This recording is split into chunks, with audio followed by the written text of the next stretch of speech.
আসসালামু আলাইকুম প্রিয় দর্শক বন্ধুরা, রূপসী বাংলা এগ্রো চ্যানেলের পক্ষ থেকে আপনাদেরকে সবাইকে স্বাগতম। তো আজকে নতুন একটি ভিডিও নিয়ে আপনাদের মাঝে হাজির হয়েছি। আমি মোহাম্মদ ফজলে রাব্বি।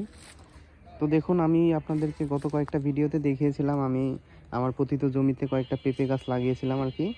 তো সেই পেঁপে গাছের আপডেট নিয়ে এসেছি আপনাদের কাছে। দেখুন, আমার এই পেঁপে জাতটির এই পেঁপে গাছটির জাত হচ্ছে ইস্পাহানি কুইন। তো এই ইস্পাহানি কুইনের এই জাতটি মোটামুটি ঠিক আছে আল্লাহর রহমতে, কিন্তু আপনাদেরকে আরও কয়েকটি আমি গাছ দেখাচ্ছি বন্ধুরা। চলুন একটু দেখে আসি।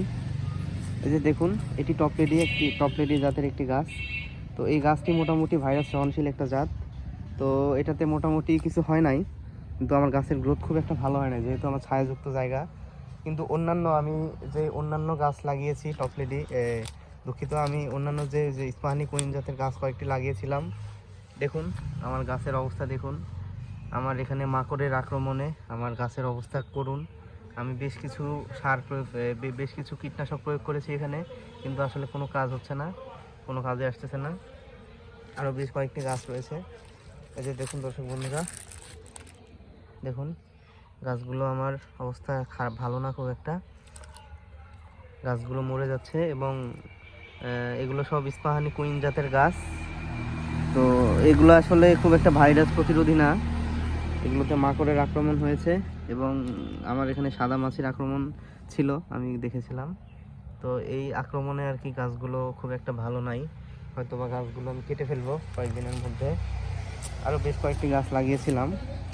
এই যে দেখুন দর্শক বন্ধুরা, এটা হচ্ছে টপ লেডি জাতের গাছ, কিন্তু টপ লেডি জাতের গাছগুলো একটু ভাইরাস সহনশীল হওয়ার কারণে দেখুন মোটামুটি এখনও টিকে আছে আল্লাহর রহমতে, কোনো সমস্যা হয় নাই। আবার এই যে দেখুন এখানে যে এই গাছটি আমি লাগিয়েছি, দেখুন কি অবস্থা গাছের।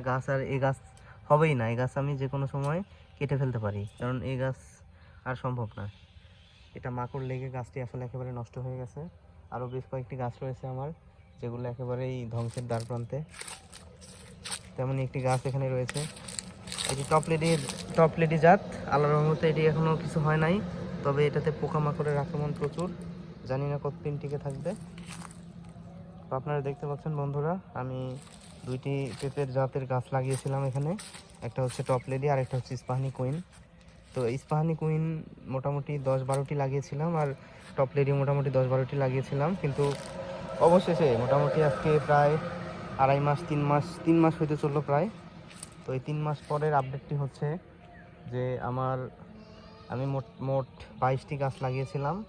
তো 22টির মধ্যে এখন টপ লেডি রয়েছে 6টির মতো টপ লেডি জাত চারা রয়েছে, আর 5টির মতো ইস্পাহানি কুইন গাছ জীবিত রয়েছে আর কি। এছাড়া সবগুলোর বেহাল দশা, করুণ অবস্থা। তো আপনারা যারা পেঁপের বাগান করতে চাচ্ছেন ইচ্ছুক, অথবা আপনারা যারা পেঁপে চাষে আগ্রহী হতে চাচ্ছেন, তারা আপনারা অবশ্যই নির্বাচন করবেন যে কোন জাতটি ভাইরাস সহনশীল, কোন জাতটি আপনার পোকামাকড়ের আক্রমণ থেকে নিজেকে বাঁচাইতে পারে। এরকম একটি জাত আপনারা নির্বাচন করবেন। কখনোই কখনো অপরিচিত কোনো জাত আপনারা লাগাবেন না, কারণ অপরিচিত জাতের আসলে একটু প্রবলেম হয়, হাইব্রিড গাছ যতই হোক, কিন্তু এই গাছগুলোকে আপনার শেষ পর্যন্ত টিকিয়ে রাখা খুব মুশকিল। তো আমি এই গাছগুলোতে দ্বিতীয় কিস্তিতে সার প্রয়োগ করেছিলাম। তো আমার গাছের এই অবস্থা, আল্লাহ দিলে মোটামুটি ভালো আছে, বেশ কয়েকটি গাছ মোটামুটি ভালো আছে, কিন্তু অধিকাংশ গাছের অবস্থাই ভালো না। পতিত জমি হিসেবে আল্লাহর রহমতে ঠিক আছে, কিন্তু গ্রোথটা খুব একটা ভালো না, কারণ যেহেতু এটা পতিত জায়গা এবং ছায়াযুক্ত জায়গা, তো সেক্ষেত্রে মনে করেন আমার গাছের অবস্থা খুব একটা ভালো না। দেখুন এই গাছটির অবস্থা আরও করুন, এই গাছটির অবস্থা খুব একটা ভালো না। এটাও একটি ইস্পাহানি কুইন জাতের গাছ। তো আপনারা অপরিচিত কোনো জাত আসলে ব্যবহার না করবেন, বাগানে করবেন না। আপনারা বিশেষত টপ লেডি, বাবু, এই দুইটি জাত আসলে বেশি ব্যবহার করবেন, কারণ এই দুইটি জাত আসলে একটু ভাইরাস প্রতিরোধী এবং আপনার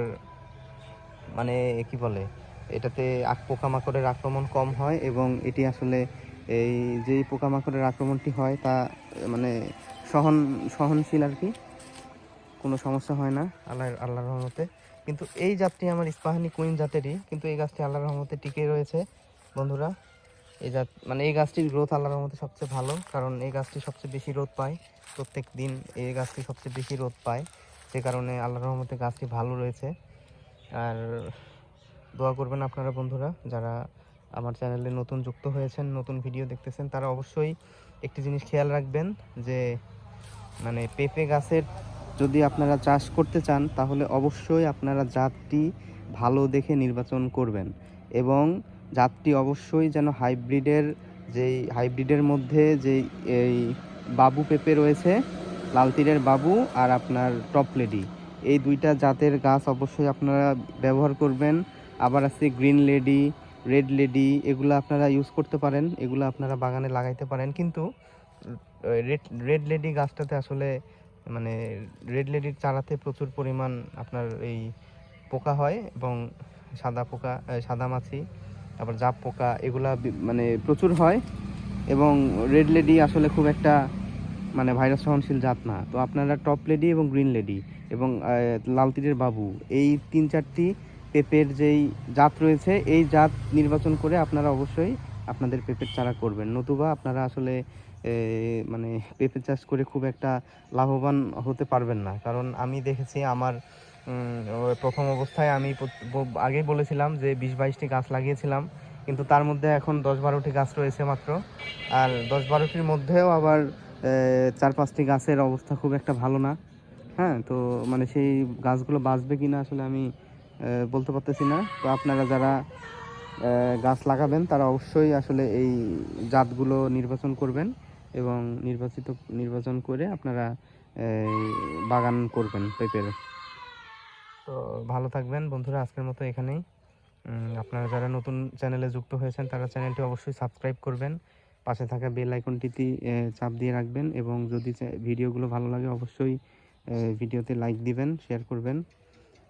তো আজকের মতো এখানেই, আল্লাহ হাফেজ।